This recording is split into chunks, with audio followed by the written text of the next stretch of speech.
On this episode of Locked On Angels, who are the most impactful major leaguers that the Halos got via trade when they were in the minor leagues? Will the Halos trade Tyler Anderson? As of this recording, hasn't happened yet. And when is Mike Trout coming back? We're going to talk about all of that right now. It's time to get locked on with Mike and Jon, and this is Locked On Angels.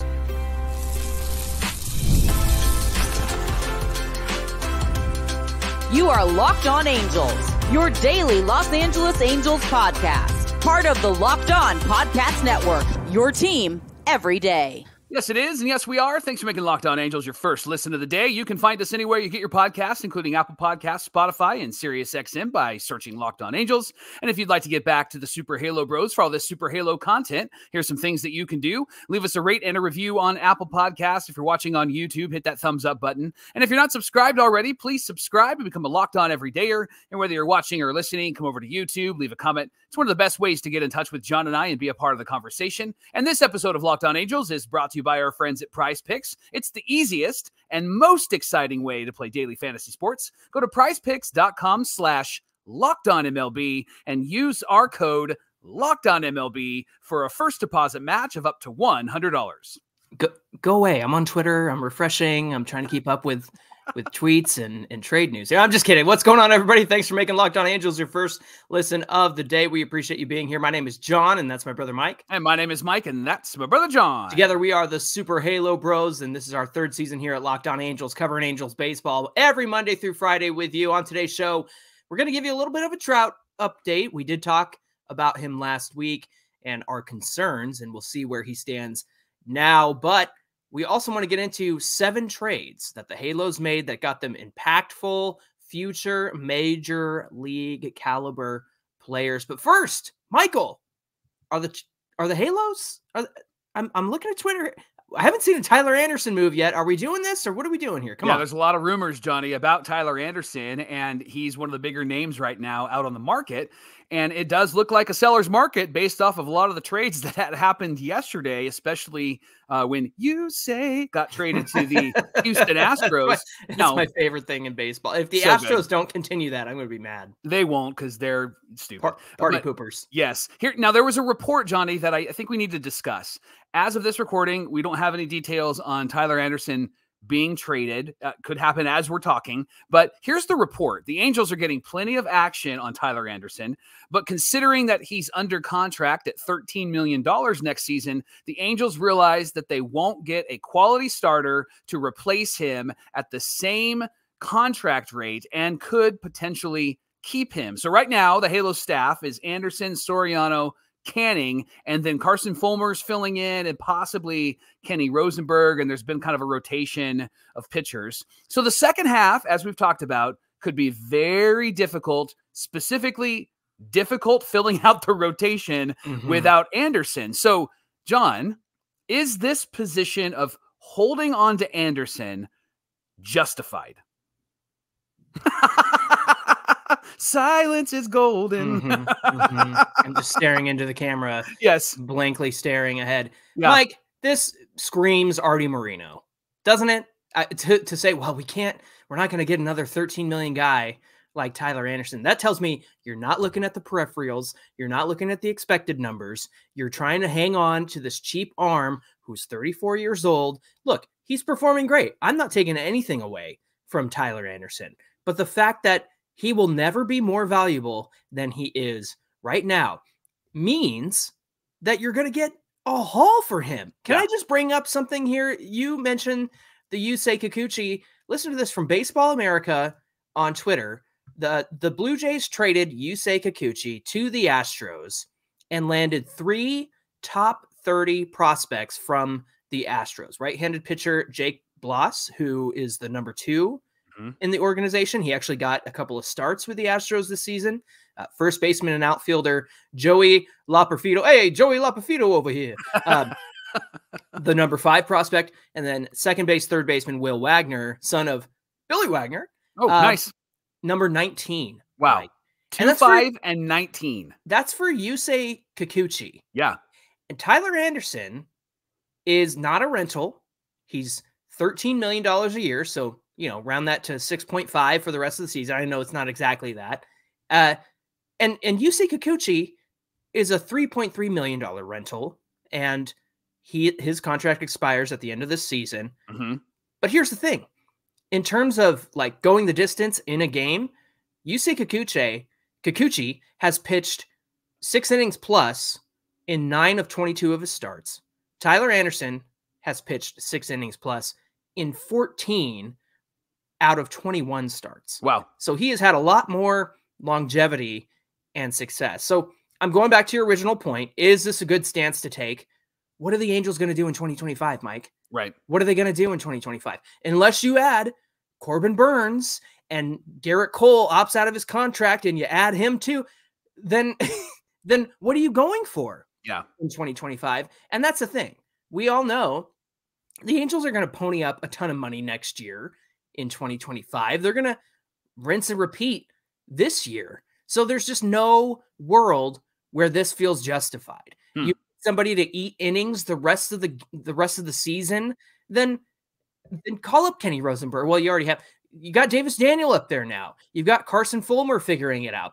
Call up Reed Detmers and let him figure out his struggles at the major league level, because who cares how badly we lose in the second half?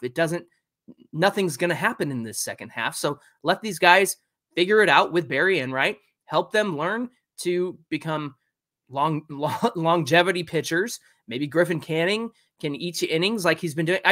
I think it's silly to take the stance that they won't get the same quality starter to replace him at the same contract. That's just infuriating to me. Yeah. Here's the other side of this conversation. And I think that what the Angels are thinking about is that it is a team-friendly contract, that he will be a valuable piece if he's in the starting rotation next year, that he could be a good leader for this rotation. Perhaps they could trade him in the offseason if they wanted to trade him in the offseason, or maybe they trade him at next year's trade deadline and he becomes a rental for somebody else and they could get some players. All that to say, I think they should trade him right now, because after seeing the Yusei Kikuchi trade, I went, good grief, get rid of this guy immediately, because Tyler Anderson is having, as you pointed out, a much better season than Kikuchi is having. And he has really proven to be a bulldog on the mound for the Angels this season and a strong leader. And I get that if you're thinking about, oh, we're going to contend next year, then you keep this guy simply because he could be a 4th or 5th starter in your rotation. That's if you have a plan to go and get the names that you mentioned. Right now, he's your number 1 starter in light of all the pitchers that you have. And not your number one stunner either. He's just the number 1 starter on the Angels. He's in light of all the pitchers that you have, he is your number 1 starter. And the reality is that you're not going to be contending next year. It's still going to be a rebuilding year unless the Angels dramatically do something in the offseason, or this team plays out of their mind, which I think they expected them to play out of their mind this season, right? And for them to finish at 500, you and I had that conversation on this show. They would have to pitch out of their mind and they would have to hit out of their mind. No disrespect to this team. Super excited about the young core, super excited about those that they drafted, super excited about the potential of what they could be. But I don't think 2025 is the season that you shoot for. I think 2026 is the season that you shoot for. And right now, if you can get 3 top 30, potentially top 20 prospects, then trade Tyler Anderson. Yeah, absolutely. And that's the other thing is I feel like with every passing minute, it's going to get competitive. There are teams that are like, oh, shoot, we missed out, I don't know, on Kikuchi. Oh, we missed out on Blake Snell. I know his name being tossed around out there. So it's funny. I was thinking about Kikuchi's stuff, and I have to wonder if teams like, or I should say the Astros, like his stuff and the way it plays, because the results aren't great, but also I looked at his numbers and his expected numbers. He's underperforming in a lot of areas. Yeah. So I'm sure that somebody in the Astro system went, hey, we can fix that. We can work on that. We can fix that. And playoffs. When you get to the playoffs, somebody like Kikuchi can come in, and if he has really good stuff, he can pitch an inning if you need him to do an inning, or he can pitch and start for you, right? And I think the issue with Tyler Anderson, which might be the tension that organizations are struggling with, is he's great for the regular season, but what can he do to get me to the post or to have me be successful in the postseason. He might be somebody that you trade for to get you to the postseason, but what will he do in the postseason? I wonder if that's the tension they're feeling, because he is a soft type of pitcher that isn't going to overpower anybody. However, I think that if he continues to perform the way that he's performing, he could be somebody that will be pivotal in the pennant races as you get closer to September and then eventually October. Well, and you make a good point in somebody said, well, if the Halo Bros can see what's going on with Tyler Anderson, that maybe he might not have as much success, then won't teams see that? And absolutely, yes, they can see what we can see. Yeah. But what I think is, if you have a pitching starved rotation that desperately needs some depth to get to the playoffs, and just have a chance, that's when you get Tyler Anderson, right? And then you can pitch, you can do whatever you want in the playoffs with him. But at the end of the year and over the offseason, if you're the team that traded for him and you want to move him to another team and maybe, hey, we don't really need him in our rotation in 2025, then they can absolutely do that. I just think it's such a missed opportunity if they don't do this. And again, I'm sitting here refreshing on Twitter. And, last year we got caught off guard because the Giolito Lopez trade happened while we were recording. So I'm like, hey, anything is possible right now. So yeah, it's an exciting time. I have a feeling he's going to get traded, and maybe this segment might be outdated by the time this goes up in the morning. So we'll see what happens there. But I want to thank you for making Locked On Angels their first listen every single day. The Angels are playing the Rockies at the Big A, 6:38 Pacific time. You can catch every pitch of the Angels hometown broadcast on SiriusXM with the SXM app. All you got to do is search Angels. Coming up on Locked On Angels, the Angels have a good history of making trades that really benefit their team. Coming up, we're sharing 7 trades that had the biggest impacts over the last 20 years. We're going to get into all of that coming right up. Locked On Angels is brought to you by our friends at Supply House. You can order supplies from the website that's made for the skilled trades. Find thousands of parts from hundreds of brands in just a couple of clicks at supplyhouse.com. They give you 24/7 access to a huge selection of plumbing, HVAC, and electrical supplies. Plus, you get fast delivery anywhere in the United States. And if you need help with an order, they have industry-leading after-sales service from friendly and knowledgeable customer support team, and you get to talk to a real person every single time. And then there's great news for plumbers and technicians and contractors. Being a pro has its perks. Trade industry professionals can join Supply House's free Trademaster program. It's incredible. You get free shipping and serious discounts on every single order. Order over 100,000 different types of items and join 100,000 different types of pros that are already trusting the Trademaster program to deliver results. You can apply for membership at supplyhouse.com/TM, and you can save money and time when you order online. Plumbing, HVAC, electrical supplies from supplyhouse.com. Real people, real service. This is the Locked On Podcast Network, where it's your team every day. And Locked On Everydayers, after you're done here on Locked On Angels, head on over to Locked On Sports today. You can check it out because it's a free 24/7 sports streaming channel program just for you. Obviously, they're going to be keeping up with all the trade news, can't miss analysis, opinions, news from across the sports world. It's streaming 24/7 on YouTube or the free Amazon Fire TV channels app. It's part of the Locked On Podcast Network, where it's your team every day. And speaking of your team every day, the Angels back at it against the Rockies. We'll see what the lineup looks like tonight. It might look a little different after the deadline, but it is 6:38 Pacific time. You can catch every pitch of the Angels hometown broadcast on SiriusXM with the SXM app. Just search Angels. Locked On Angels friend Jeff Fletcher of the OC Register had a great article yesterday where he discussed some of the great trades over the last 20 years that the Halos have made, where they went and traded a major league player for a minor league player, and that minor league player had a huge impact on the major league roster. And there aren't too many trades. There's only 7 of them that he mentioned because the Angels haven't been sellers, because in the 2000s, they were a good team, right? Mm-hmm. But there were moments where they were sellers. And then from 2010 to right now, they really haven't sold at all. Like, this is really one of the first years that they are acting like they're selling and making some wise decisions. It's always been like a middle ground, right? Yeah. Like trading Noah Syndergaard was obvious. And they were able to get Mickey Moniak and Hadiel Sanchez. That's the same year they did Brandon Marsh for Logan O'Hoppe. So they've done some kind of middle ground stuff, never a true seller team at the deadline. Right. So Jeff talks about 7 trades that the Angels have made over the last 20 plus years that netted them a really good major league player that had an impact on this team. So Johnny, why don't you start with the first trade of Sean Figgins? Sean Figgins. Choney, my first jersey, we call him jerseys, Mike, because it's the t-shirt that looks like a jersey, was Sean Figgins. I asked our friend Gil at spring training 2008. I said, hey, who's going to be here a while? I want to get a shirt that like lasts. And he said, go with Sean Figgins. So he was the first real shirt that I bought for myself. This trade didn't generate big headlines, but the Angels sent Kamara Barti. Am I saying that right? Yes. Okay. Yep. To the Rockies in exchange for Sean Figgins on July 13th, 2001. Neither player was even at the majors at the time of the deal, but Angel fans are going to remember the impact that Figgins had. He played 8 years with the Halos, earned MVP votes in 4 seasons, made an all-star team. He produced 22.4 WAR with the Angels. That's Baseball Reference WAR.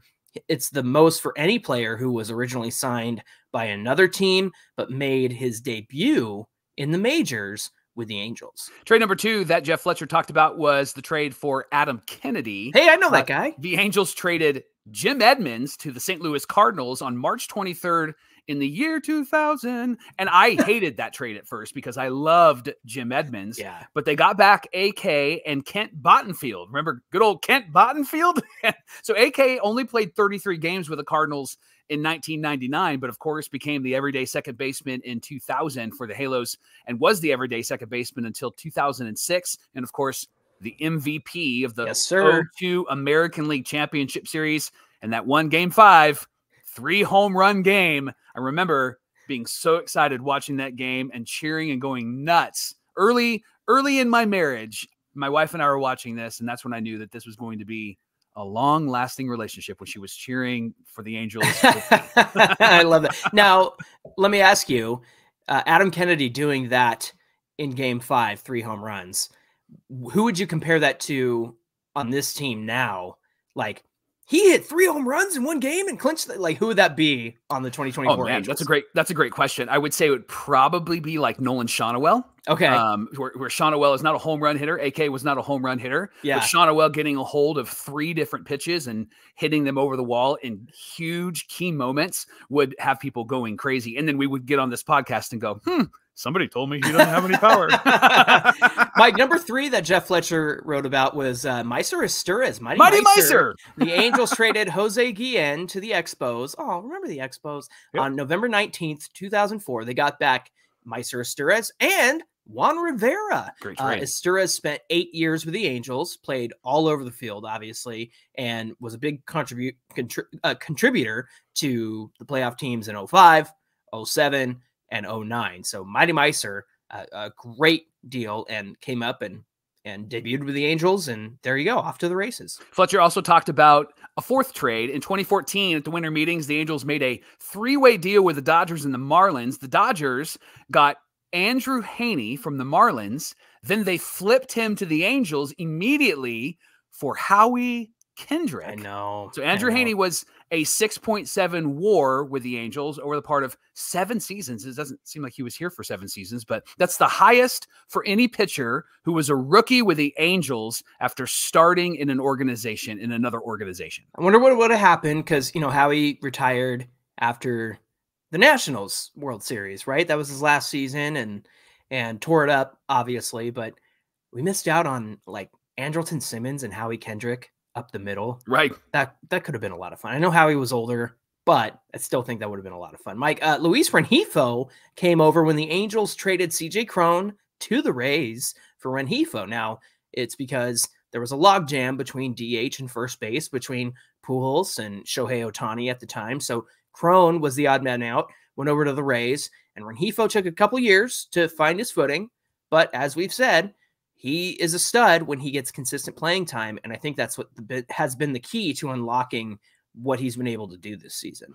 On July 26, 2018, the Angels traded Martin Maldonado, who was going to be a free agent in 2 months, to the Houston Astros in exchange for Patrick Sandoval. Now, he wasn't considered a top prospect at the time, but he obviously has become a fixture in the Angels rotation. He started 100 games, and I know that he has really struggled, and I know he's dealing with Tommy John surgery. But looking back, that was a pretty good trade for the Angels to get a good arm like Sandoval for somebody who was on an expiring contract. And I know that Maldonado was an impactful player for the Astros and then crushed the Angels every time we played them. Yeah, no kidding. It was a good trade. I would affirm that Billy Epler trade. Yeah, absolutely. And then finally, Logan O'Hoppe. Yep. Brandon Marsh for Logan O'Hoppe on August 2nd, 2022. I remember doing our breaking news video, and I said, Brandon Marsh got traded, oh my gosh, for Logan O'Hoppe. Yeah. And then Steve Granado, former host of the show, went, actually, it's O'Hoppe. And so I said, oh, thank you, because I would have ruined that for the rest of time. Yeah. Honestly, it was a 1-to-1 swap. Fantastic deal for both sides. Look, Marsh, Jeff writes that Marsh was blocked by Trout. Well, we probably would have seen more of Marsh. Right. Right. Considering how the last 2 years have gone. But Marsh needed a different look. He needed different coaching. And so he flourishes with the Phillies. O'Hoppe was blocked by Real Muto. So it just made so much sense. Mike, when you look back at these 7 trades over the last 20 years, which one is the best of the 7? Well, with the benefit of being a longtime Angel fan, I'm going to pick trade number 1, and that's the trade Kamara Barti for Sean Figgins. I think that was a great trade, beautiful trade, and one of those things that you don't know what's going to happen, but he ended up being such an impactful player starting in 2002 with just pinch running in the playoffs and really causing chaos on the bases. And then he was our leadoff hitter, and he played center field, and he played third base, and he hit for the cycle, and he was a switch hitter. And I loved Sean Figgins and couldn't even tell you who Kamara Barti is. I couldn't even tell you what kind of player that is. So the Angels made a really good deal there. What do you think? I got to go with you on that one, based purely on the fact that, the Angels are 22 and a half games better because of Sean Figgins on this team. And you're right. Like, that's what you want out of a guy. He played all over, had an impactful role everywhere that he played, and for every team that he played for every version of the team of the Angels that he played for, just, he was crucial. And for him to play as long as he did with the Angels is fantastic as well. And then Mike, like, I know he had some time in Seattle. Did he spend time anywhere else other than Seattle? Oh, he was with the Dodgers for a minute, wasn't he? Yeah. So, but he was never as good as he was with the Angels. So to me, that's the ultimate trade of these 7 that Jeff wrote about. Locked On Angels is brought to you by Prize Picks. It's America's #1 fantasy sports app with more than 5 million members, and it's the most fun and exciting way to get in on all of the action while you watch your favorite sports and players. Get in on the excitement and win up to 100 times your cash this summer with Prize Picks. With Prize Picks, you could turn $10 into $1,000 while watching Team USA rack up gold medals this summer, and you can make Prize Picks lineup of players across basketball, soccer, tennis, golf, and so much more in as little as 60 seconds. Just pick more or less on 2 to 6 player stat projections, and you're locked in. You can download the app today, enter our promo code LOCKEDONMLB for a first deposit match of up to $100. It's Locked On MLB, first deposit match of up to $100. Join Prize Picks today. Pick more, pick less. It's that easy. Mike, looking ahead to how the rest of the season is going to go, we got to stop and talk about Mike Trout again. Last week, we got into the discussion of what was going on with his knee and how he got removed from the game because he felt some discomfort. So he came from Salt Lake back to Southern California, got an MRI, and we got word that the MRI on his knee was clean. He said the discomfort was scar tissue breaking up and then also some inflammation. He said he's going to start running again as soon as it feels right, which he said could be any day now. Now, when he got these results, Trout said, it's a huge relief for me. And then Ron Washington said he doesn't see another rehab appearance for Trout. He said when Trout's ready to come back, it will be at the major league level. He said, for me, Trout doesn't have to be 100%. His presence is just as important as his performance. To hear the news that he's getting there, that's good news because I think these young kids need his presence. And then Wash was asked on when we'll see Trout again. He said it's all on Mike. He's dealing with something. He's never had this surgery like that. So the scar tissue is going to pop up and it can be a little scary. So he's going to ramp it up. And I hope to have him soon. We're not going to put a timetable on it, but I hope to have him real soon. Jon, be honest. What was your first thought when you heard that Trout was getting reevaluated? Well, we talked about it. Like I was upset. Like I was not freaking out, but it was a matter of, man, what do we do now that he's got this knee issue and it happened while he was hitting? To hear that it's, scar tissue, this is a natural part of the process, and it bothered him enough to go, hey, something's not right here. Well, to get the answer that maybe it wasn't as bad as he thought, we thought, right? Because you and I were like, great, what's the setback now? Did they do the wrong surgery? Did they misdiagnose and all of that stuff? So to hear that it's a little bit less of a concern, I know it sets him back in terms of timeline, but Mike, here we are again. What does it matter at this point? And we talked about what this team looks like with and without Trout, and we also discussed, hey, do these young guys who have stepped up into this leadership role, do they start to take a back seat because Trout's back and, they're admirable. They kind of get starstruck a little bit. Right. And we don't want to see that. We want these guys to continue to be the studs that they've been leading this team. Neto, Ohapi, all those guys doing what they do to keep this team inspired and fired up. So the timeline, I'm not concerned at this point. I mean, it opens up the door for these young guys to play.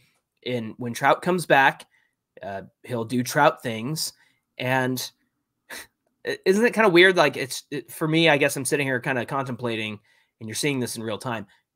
Trout's going to do Trout things, and it's going to be fun. But at the end of the day, what does it matter? What does it mean? Does it mean anything? That's what's sad for me right now. Yeah. I want to see him play. So if he can come back on Friday, because I'm going to the game on Friday, I'd love for that to happen. But the truth is you're right. There's not going to be anything that he's going to do that's going to change the game for the Angels, right? Anything that they're going to do that's going to change the game for Mike Trout. It's just going to be Mike Trout doing Trout things, and the Angels are going to finish 10 to 15 games under 500, right? Right.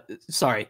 Jorge Soler is going to the Braves from the Giants. So, that just happened right now. So that might put a wrinkle in any Taylor Ward stuff, maybe Kevin Pillar stuff. That's something to consider as we get closer to that. I thought the Braves and Pillar were going to match up great. So sorry to derail the conversation. I'm just, like I said, I'm not listening to you. I'm refreshing Twitter. Yeah, I'm with you. It's going to be fun to watch him again.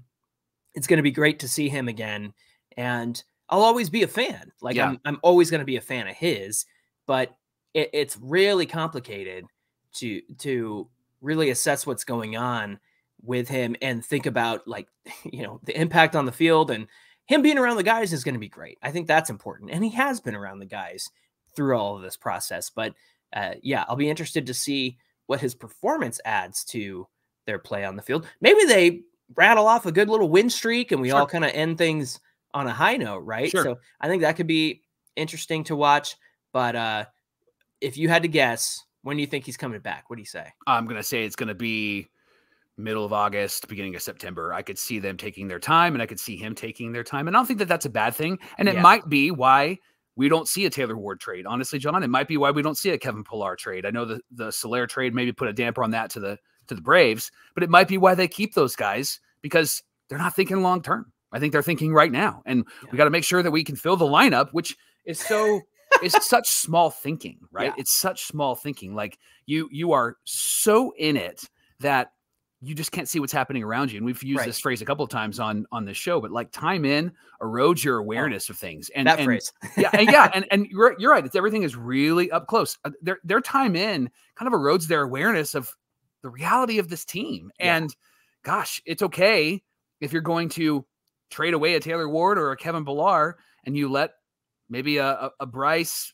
Teodosio. Bring up Kyron Paris, bring up Jordan Adams. Like, let those kids play. Well, especially with the way that Brandon Drury's playing. Like, Kyron Paris was playing a little bit better than Drury, and Drury's not playing great. So that's the thing about this Trout issue, is that when he comes back, you might have a bit of a log jam with these players. So it would be wise to send away a Kevin Pillar or send away a Taylor Ward, and then really kind of replenish your minor league system. And then you have an outfield of Trout, Adell, and Moniak, and then you can bring up somebody to play the fourth outfield. And honestly, like, it doesn't matter if we lose 10-0 over the next couple of months, right? Because we're rebuilding this team. And if that's the direction they go, I again will say that Angel fans will be like, yeah, we're in. It's okay. We'll go see this team. They've shown up so far. They're going to keep showing up. Angel fans are going to keep showing up. It just seems very short-sighted and nearsighted to not make those decisions, especially with with not being sure of what's going to happen with Mike Trout. Yeah, exactly. The biggest thing here is I want to see Trout get back and play with these guys and see what that does for Trout. I want to see if that inspires him. I want to see if that motivates him for next year. Yeah. Obviously, I don't think he needs any more motivation. I think that he just wants to be out there and play. At the same time, I think it's good that the young guys have been able to do what they've been able to do without him. And so that opens the door for them to go, hey, we could be a whole lot better if you're on the field. So let's figure out how to keep you on the field. Let's figure out how to keep you healthy. Look, the fact that the Angels have struggled so much in the past couple of years, I'd say a lot of that is due to Trout and Rendon not being on the field. Now, other than Shohei Ohtani, the pitching had not been great. And, we'd see flashes of Reed Detmers and Patrick Sandoval being something special, but they never addressed that either. So it's not the whole blame doesn't fall on Rendon and Trout, but a significant portion of it does. And, if you want to be on a winning team, well, this team needs you to be there to help them win. And that just has not happened over the last 5 years. So I'll be curious to see what happens when Trout comes back, see if there's some cohesion, some real synergy between the young players and Trout once he returns. Thanks for making Locked On Angels your first listen of the day. Now for your second listen, enjoy the Locked On MLB podcast. Host Paul Sullivan, we know him as Sully. He's there every single day providing national expertise with his trademark humor to help you get through the dog days of summer. Prepare for the fall classic with Sully, who has it all covered every single day on Locked On MLB. It's available on YouTube or wherever you get your podcasts. It's part of the Locked On Podcast Network, where it's your team every day. And speaking of your team, the Angels play the Rockies at 6:38 tonight, and you can catch every pitch of the Angels hometown broadcast with SiriusXM on the SXM app. Just search Angels. All right, friends, it's deadline day. It's happening. So we are going to be keeping up with everything on our socials and also here on YouTube. Follow us at Locked On Angels on Twitter, at Super Halo Bros on Twitter and Instagram. Mike, we got a special thing planned for later this afternoon, don't we? Yeah, we're going to go live at the deadline. And so we're going to get all of the details of what the Angels did or did not do, and we'll whine and complain, or we'll celebrate. We'll figure out what happens at that moment. And then you can also join us when you join us live at that time. You can also listen later on Wednesday to that episode of Locked On Angels. Yeah, we'll have the video up for Wednesday as well. So after it goes live, we'll make sure it's in our video feed for you as well. All right, friends, we hope you'll come back and join us again. We're going to go live around deadline time, maybe 2:55 Pacific, 3 Pacific time, because the dust settles a little bit after the trade deadline. There's still some moves to be made. So hopefully everything will be done by then. We'll talk, like Mike said, we'll talk about what they did do, what they didn't do. We're looking forward to that. And you can jump on the comments and be live with us. All right.